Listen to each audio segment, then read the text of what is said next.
यूँ जय श्री कृष्णा। साथियों, भागवत गीता के श्लोकों का इस समय व्याख्यान मैं आप लोगों को बता रहा हूँ। मैं अब तक 8 श्लोकों का व्याख्यान आप लोगों को बता चुका हूँ और आप लोगों का काफ़ी समर्थन भी मुझे मिल रहा है। मैं आज 9वें श्लोक की व्याख्या आप लोगों को बताऊंगा। 9वां श्लोक इस तरह से है। अन्ये चा बहवः शूरा मदर्थे त्यक्त जीविताः नाना शस्त्र प्रहरणाः सर्वे युद्ध विशारदाः। यानी अन्य चा मतलब और भी, बहवा मतलब बहुत से, सूरा का मतलब होता है वीर योद्धा, मदर्थे का मतलब मेरे लिए, त्यक्त जीविता का मतलब होता जीवन त्यागने को तैयार, नाना शस्त्र प्रहरणा यानी अनेक प्रकार के वस्त्रों से सुसज्जित, सर्वे मतलब सभी, युद्ध विशारदा मतलब युद्ध कला में निपुण।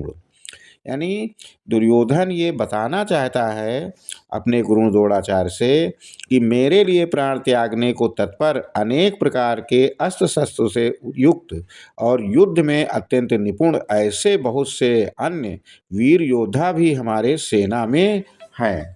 ठीक है। तो साथियों, इस तरह से मैं आप लोगों को इसकी और विस्तार पूर्वक व्याख्या बताऊं कि ये श्लोक दुर्योधन के भय, अहंकार और असुरक्षा यानी तीनों का सूक्ष्म मिश्रण प्रकट करता है। वो द्रोणाचार्य से बात करते हुए अपनी सेना की विशालता और शक्ति का बखान कर रहा है।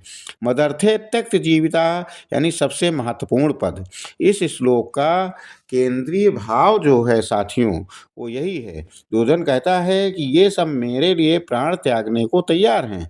ये वाक्य धर्म के लिए नहीं, राज्य के लिए नहीं, न्याय के लिए नहीं, बल्कि मेरे यानी दुर्योधन के लिए बोला गया है। दुर्योधन बता रहा है, यही दुर्योधन की सबसे बड़ी कमजोरी है।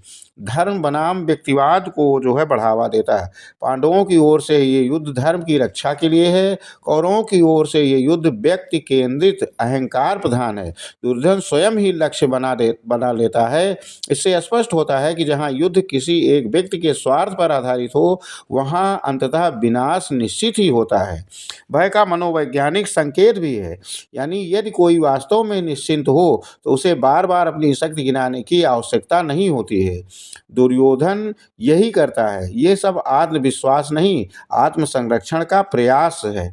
ओके साथियों, योद्धा शस्त्रों से सुसज्जित हैं।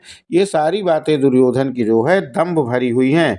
अहंकार के लिए लड़ी गई लड़ाइयाँ अंततः हारती हैं। जो दूसरों के लिए अपने अपने लिए बलिदान चाहता है, वो सच्चा नेता